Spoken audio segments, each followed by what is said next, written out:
નમસ્કાર મિત્રો, તો આજે તમારા બધાનું ફરીથી સ્વાગત છે અને હું ઘણા સમયથી પ્લાનિંગ કરી રહ્યો હતો કે આપણે મહાકાલના દર્શન કરવા છે. કહેવાય છે ને કે જ્યાં સુધી મહાકાલનો બોલાવા ના આવે ત્યાં સુધી આપણે નથી જઈ શકતા અને ખરેખર એ મેં આ વખતે મહેસૂસ કર્યું છે. મેં 4 થી 5 મહિના સુધી વેઇટિંગ કરી છે. ટ્રેનની જે ટિકિટ છે સરપ્રાઈઝ રીતે બુક થઈ ગઈ અને અચાનક જ મારે જવાનું થઈ ગયું છે. જે મેં ટ્રેન બુક કરી છે એ ગાંધીનગરથી બનારસની છે અને કાલુપુર આવવાની છે 12 વાગે. અમારા 12 ને 10નો ટાઈમ છે અને સવારે 7 વાગે પહોંચાડવાની છે.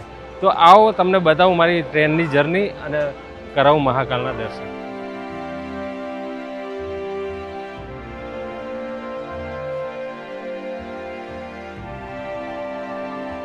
તો રાત્રે 12:30 વાગે ટ્રેન મારી ઉપડી હતી. ગાંધીનગર બનારસ એક્સપ્રેસ ટ્રેન છે.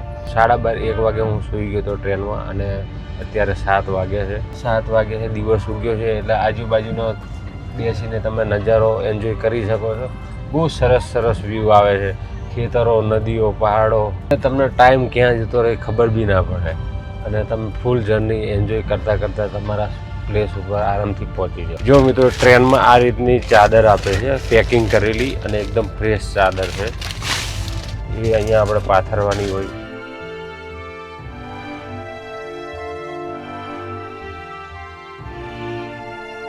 જો ટ્રેનમાં ચાદર છે, આ એક કુશન છે, કુશન આપણને આપે છે, કંબલ ધૂસો કહીએ આપણે, અને આ ઓઢી અને સૂઈ જવાનું. એસી પણ બહુ ફૂલ છે એટલે તમને સફોકેશન જેવું બી નથી થતું. જો સ્ટેશન આવે તો ધ્યાન રાખવું પડે, નહીંતર બીજા સ્ટેશન તમને લઈ જાય. એલાર્મ મૂકીને હું સૂતો હતો તો હું થોડી જ વારમાં ઉજ્જૈન પહોંચી જવાનો છું અને બહુ આનંદ અત્યારથી ફીલ થઈ રહ્યો છે. ઘણા ટાઈમથી પ્લાનિંગ કરી રહ્યો હતો કે ઉજ્જૈન જવું છે, પણ હવે હું થોડી જ વારમાં પહોંચી જવાનો છું. લગભગ અડધો કલાકની વાર છે. તો તમે પણ આ વિડીયો જોતા રહેજો અને તમને અલગ ઉજ્જૈનના વ્યૂઝ અને ડિટેલ આ વિડીયોમાં હું બતાવતો રહીશ. તો ફાઇનલી મિત્રો, હું મહાકાલની ધરતી એટલે કે ઉજ્જૈનમાં ઉતરી ગયો છું. પહેલાં હું ફ્રેશ થવા જઈશ અને પછી તરત જ જઈશ મહાકાલના દર્શન કરવા માટે. અને અત્યારથી બહુ આનંદ ફીલ થઈ રહ્યો છે અને 7:45 વાગે આ ટ્રેન મને ઉતારી દીધો છે. તો મિત્રો, આપણે નહીં ધોઈ અને ફ્રેશ થઈ ગયા છીએ. બહુ સરસ એવી ટ્રેનની જર્ની કરી અને હવે પહેલાં આપણે નાસ્તો કરવાનો છે, પેટ પૂજા કરવાની છે અને પછી હું જઈશ મહાકાલના દર્શન કરવા. ઉજ્જૈનમાં બીજા ઘણા બધા મંદિર અને ઘણી બધી જગ્યાએ આપણે જવાનું છે. તો આ વિડીયોમાં હું એક્સપ્લોર કરવાનો છું, તો તમે બની રહેજો. ઉજ્જૈન 12 જ્યોતિર્લિંગમાંનું એક મહાકાલેશ્વર જ્યોતિર્લિંગ છે. અહીંની ભસ્મ આરતીનું આખા વિશ્વમાં વિશેષ મહત્વ છે. અને બીજું, વિક્રમાદિત્ય જેવા મહાન રાજાએ અહીંથી વિક્રમ સંવંતની શરૂઆત કરી હતી.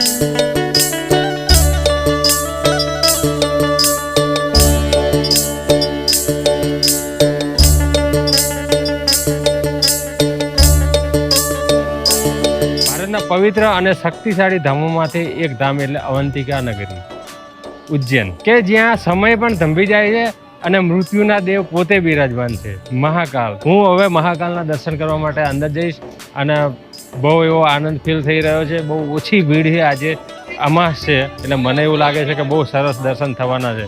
તો ચલો હવે હું પહેલાં અંદર જાઉં અને મહાકાલના પહેલાં દર્શન કરું.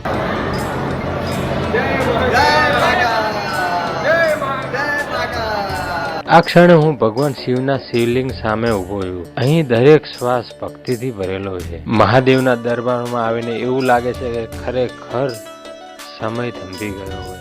મિત્રો, કહેવાય છે ને કે ખાલી દર્શન કરવાથી શું થાય છે, પણ ખરેખર મેં આજે દર્શન કરીને એટલો આનંદ ફીલ થઈ રહ્યો છે ને કે હું તમને કયા શબ્દોમાં વર્ણન કરું એ મને ખબર જ નથી પડતી. બહુ મને આનંદ ફીલ થઈ રહ્યો છે. બહુ સારું લાગી રહ્યું છે. ઘણા સમયથી પ્લાનિંગ કર્યા પછી પણ મહાકાલ કા બુલાવા આ ગયા તો હું બહુ ખૂબ આનંદ અનુભવી રહ્યો છું. અને તમે જોઈ રહ્યા છો અવલૌકિક મંદિર.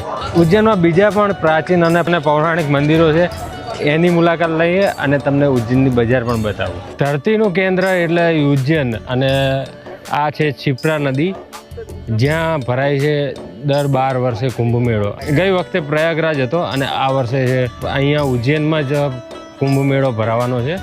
તો એનો પણ આપણે એક વિડીયો બનાવશું આ વખતે. શિપ્રા નદીની કાંઠે તમે જોઈ શકો છો કે મહાકાલ કોરિડોર પણ બનાવવામાં આવેલું છે. એ રાતના સમયમાં એની ઉપર સરસ એવું લાઇટિંગ ફાઉન્ટેન પણ નદીની અંદર જોવા મળશે તમને.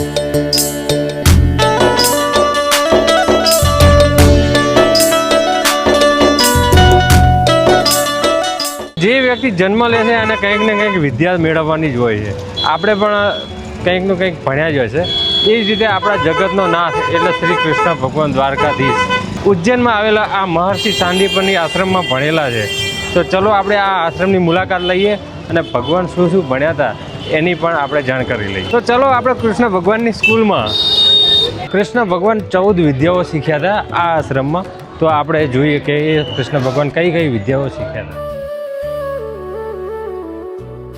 માનવામાં આવે છે કે શ્રી કૃષ્ણ ભગવાન તેમના ભાઈ બલરામ અને મિત્ર સુદામાએ મહર્ષિ સાંદીપની મુનિ પાસેથી શિક્ષણ મેળવ્યું હતું. શ્રી કૃષ્ણ ભગવાને આ આશ્રમમાં જે 14 વિદ્યા પ્રાપ્ત કરી હતી તે અહીં પેઇન્ટિંગના માધ્યમથી દર્શાવવામાં આવી છે અને જે વિદ્યાઓ શીખ્યા હતા એના પણ નામ દર્શાવવામાં આવ્યા છે.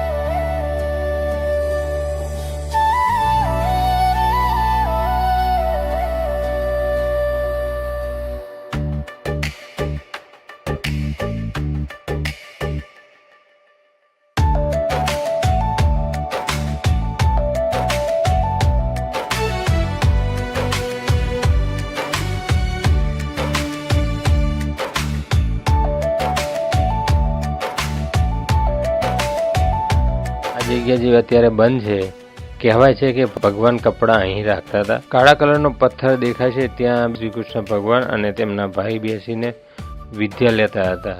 હાલમાં ત્યાં એમની મૂર્તિઓ સ્થાપેલી છે. આ સરકારી બેરિયર ઉપર અસંખ્ય દોરા બાંધેલા જોઈને તમને આઈડિયા આવી ગયો હશે કે આપણે હવે કઈ જગ્યાએ આવી ગયા છે. આવો તો આપણે દર્શન કરીએ શ્રી મહાકાલના સેનાપતિ શ્રી કાલ ભૈરવ દાદા.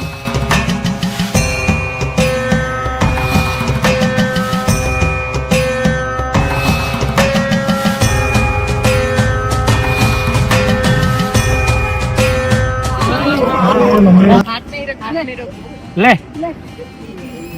एक खाएगा हाँ पहले हाँ टेस्ट करने दो पहले गोरिया हाँ है तो एक ले ले बस डायबिटीज हो जा बस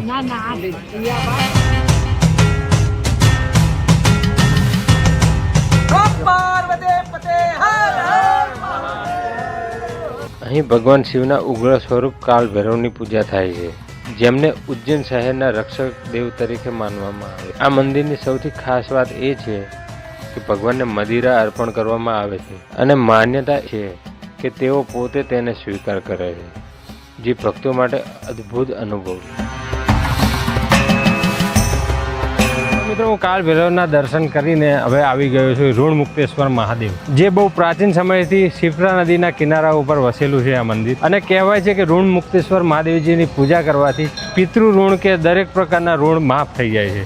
તો ચાલો આપણે જઈએ અને ઋણમુક્તેશ્વર મહાદેવજીના દર્શન કરીએ. તો જો આ છે શિપ્રા નદી, એના કિનારા પર હું ઊભો છું અને એક્ઝેક્ટ એની બાજુમાં શિપ્રા નદીના કિનારે આ બાજુમાં મંદિર છે, સત્યવતી રાજા હરિશ્ચંદ્ર સાથે જોડાયેલી છે. તો ચાલો આપણે એની કહાની વિશે જાણીએ.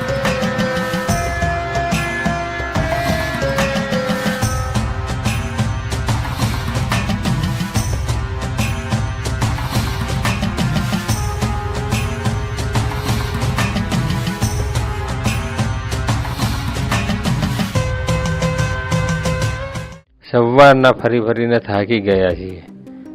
ચાલો તો હવે આપણે ઉજ્જૈનના ફેમસ કચોરી ખમણ ટેસ્ટ કરીએ. જો આ રીતે મને કચોરી બનાવીને આપી છે, હું એને ટેસ્ટ કરીશ. કચોરી બે પ્રકારની છે, એક તીખી મીઠી ચટણીવાળી અને બીજી છે સબ્જીવાળી. જેમ આપણે ગુજરાતમાં સેવ ઉસળ હોય એ પ્રકારે અંદર સબ્જી નાખીને આપે છે. પણ તમે ઉજ્જૈન આવો તો કચોરી ટેસ્ટ જરૂર કરો.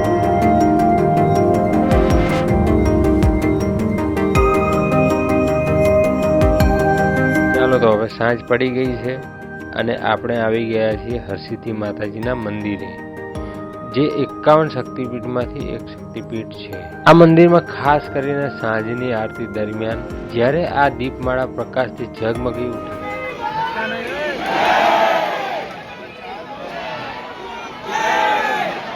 ત્યારે આખું મંદિર એક દિવ્ય પ્રકાશમાં ડૂબી જાય છે.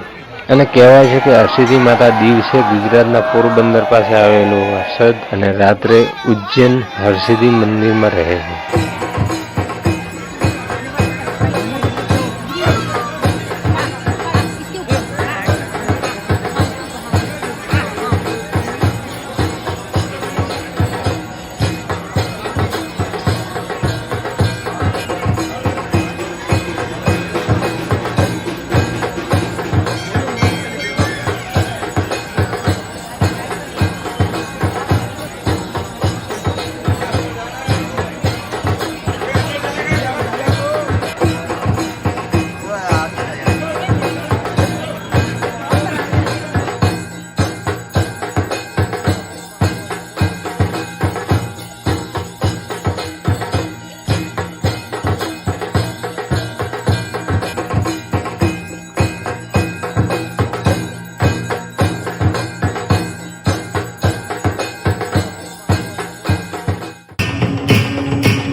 જુઓ મિત્રો, તો હું અત્યારે ઊભો છું શિપ્રા નદીના એક બ્રિજ છે, બ્રિજ ઉપર, અને અહીંયાથી તમે આ ઘાટનો નજારો જોઈ શકો છો.